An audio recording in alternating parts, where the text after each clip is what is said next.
नाज़रीन, एक बिच्छू और एक कछुए की कहानी मैं आपको सुनाऊंगी। एक बिच्छू और कछुआ एक दूसरे के हमसाए थे और इकट्ठे ज़िंदगी बसर कर रहे थे। उनकी दोस्ती हो गई और इतनी गहरी दोस्ती कि एक दूसरे से कभी भी अलग नहीं होते थे, जुदा नहीं होते थे। अच्छा, वक्त गुजरता चला गया, इसी तरह दोस्ती भी चलती रही, लेकिन एक ऐसा इत्तेफाक हुआ कि उनको अपना वतन छोड़ना पड़ा।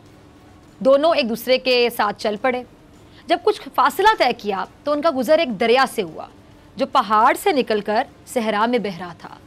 बिच्छू ने जब पानी को देखा तो वो अपनी जगह पर रुक गया और कछुए से कहा कि तूने देखा है कि हम कैसी मुसीबत में गिरफ्तार हो गए हैं। कछुए ने जवाब में कहा कि क्या हुआ, तुम्हें कौन सा गम है कि इतना परेशान हो गए अचानक। उस पर बिच्छू ने कहा कि इससे बढ़कर क्या गम होगा कि ना तो मैं अपने वतन से की तरफ लौट सकता हूँ और ना ही तुझसे जुदाई की हिम्मत है और ना ही इस पानी को पार कर सकता हूँ, उबूर कर सकता हूँ। अगर मैंने पानी में कदम रखा तो गर्क हो जाऊँगा। अब कछुए ने कहा कि गम ना करो, क्योंकि हम एक दूसरे के दोस्त हैं। चूँकि मैं आसानी से पानी में तैर सकता हूँ, इसलिए अपना सीना तुम्हारे लिए ढाल बना दूंगा। तुम मेरे दोस्त हो, मेरी पीठ कश्ती की तरह तुम्हारे इख्तियार में होगी। मैं तुम्हें अपनी पीठ पर सवार कर लूँगा और पानी से आराम से गुजार दूंगा। कछुए ने कहा कि पुराने लोगों ने कहा है कि जो दोस्त मुश्किल से हाथ आता है उसे आसानी से खोना नहीं चाहिए। इस पर बिच्छू ने जवाब दिया कि तुम पर आफरीन हो, तुम वफादार दोस्त हो। मैं भी तुम्हारी दोस्ती की कदर करता हूँ, इसलिए जब भी तुम्हें मेरी ज़रूरत हो मैं तुम्हारे साथ हूँ। कछुए ने बिच्छू को पीठ पर सवार कर लिया और अपना सीना पानी की लहरों पर डाल दिया और तैरना शुरू कर दिया। जब उन्होंने कुछ फासला तय किया तो कछुए ने तेज़ आवाज़ें सुनी और महसूस किया कि उसकी पीठ पर खराशें पड़ रही हैं, जैसे बिच्छू कोई चीज़ तलाश कर रहा है। कछुए ने बिच्छू से पूछा कि तुम क्या कर रहे हो और ये आवाज़ कैसी है जो मैं सुन रहा हूँ। बिच्छू ने जवाब दिया और आप भी हैरान होंगे जवाब सुन के नाजरीन। बिच्छू कहता है कि कुछ भी नहीं, मैं तुम्हारी पीठ का इम्तिहान ले रहा हूँ कि कौन सी जगह पर डंग मार सकता हूँ। ये एक दोस्त दोस्त को कह रहा है। जो कुछ देर पहले क्या कह रहा था वो भी आपको याद है।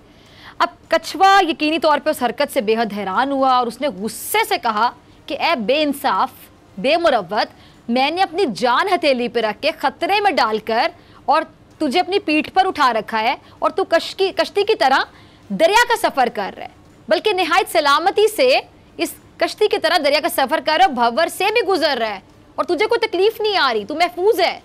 तुम्हें चाहिए था कि मेरे एहसानमंद होते और पुरानी दोस्ती का हक अदा करते, जैसे कि कुछ लम्हे पहले तुम कह रहे थे कि तुम मेरे साथ हो, लेकिन तुमने मुझे डंग मारने की कोशिश की। तुम डंग मार के मुझे तकलीफ पहुंचाना चाहते हो। तुम्हारे डंग का मेरी पीठ पर कोई असर नहीं होगा। तुम मेरी दोस्ती और रफाकत के बावजूद ऐसी खयानत किस लिए कर रहे हो। बिच्छू ने जवाब दिया कि असल मामला खयानत का नहीं है, लेकिन जिस तरह आग का खासा ये है कि उसके सामने जो चीज़ आती है वो उसे जला देती है, इसी तरह मैं भी बिच्छू हूँ और मेरी तबीयत का हिस्सा भी यही है कि डंग मारूँ, वरना तुमसे मेरी कोई दुश्मनी तो नहीं है, ये तो मेरी तबीयत का हिस्सा है, मेरी फितरत है डंग मारना। मैं तुम्हारा आज भी दोस्त हूँ इस फितरत के साथ। कछुए ने कहा तू सच कह रहा है, ये तो मेरा गुन है, मेरी गलती है कि मैंने सब जानदारों से किनारा कशी करके तुझसे दोस्ती की जिसकी फितरत है डंग मारना। अगर तुम्हारी तबीयत का, फितरत का खासा है कि तुम दोस्त को डंग मारो, तो मैं भी चाहता हूँ कि तुम मेरे दोस्त ना रहो और ना ही जिंदा रहो, क्योंकि मेरा तन्हा रहना बुरे की दोस्ती से, डंग मारने वाले दोस्त से अच्छा है। कछुए ने इतना कहा और फिर पानी में डुबकी लगाई और एक ही हरकत से बिच्छू को पानी में गर्क कर दिया।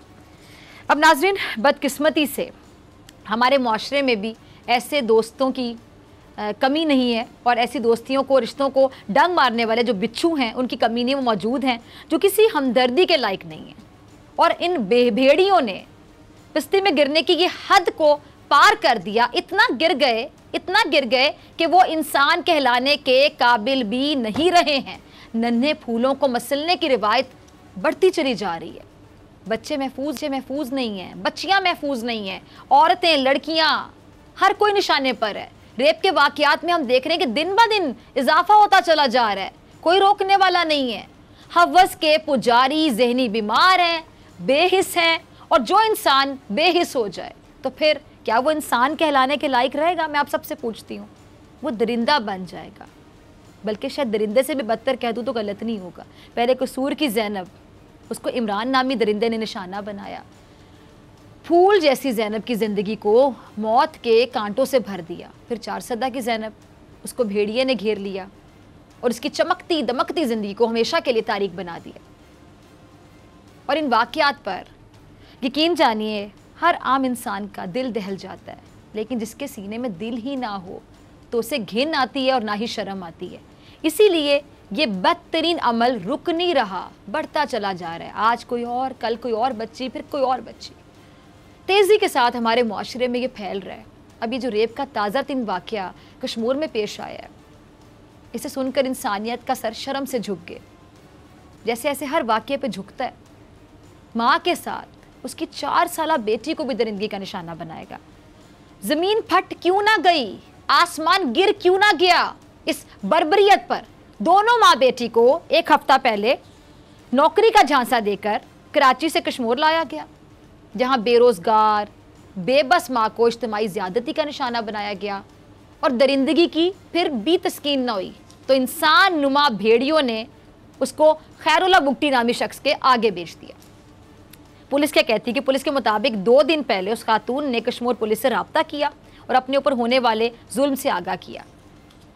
ये माँ बेटी जब रफ़ीक मलिक नामी शख्स के घर पहुंची, उन्होंने बताया तो उनका जिनसी इस्तेहसाल किया गया और फिर उन्हें खैरुल्लाह बुगटी के हवाले कर दिया गया, जो सिंध और बलूचिस्तान की सरहद पर रहता है।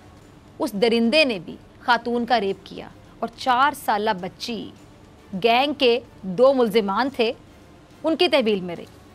खातून ने पुलिस को यह भी बताया कि रफ़ीक मलिक ने उनकी बेटी को यरगमाल बना लिया। ये सफाक भेड़िए कश्मीर में 15 दिन तक माँ और उस कमसिन बच्ची को हवस का निशाना बनाते रहे। 15 दिन तक हवस का निशाना बनाते रहे, माँ को भी बच्ची को भी। सोचिए, इतना जुल्म अल्फाज नहीं, यकीन जानिए इसे बयान करने के लिए। सब्सक्राइब करें और बेल दबाएं ताकि कोई खबर रह न जाए।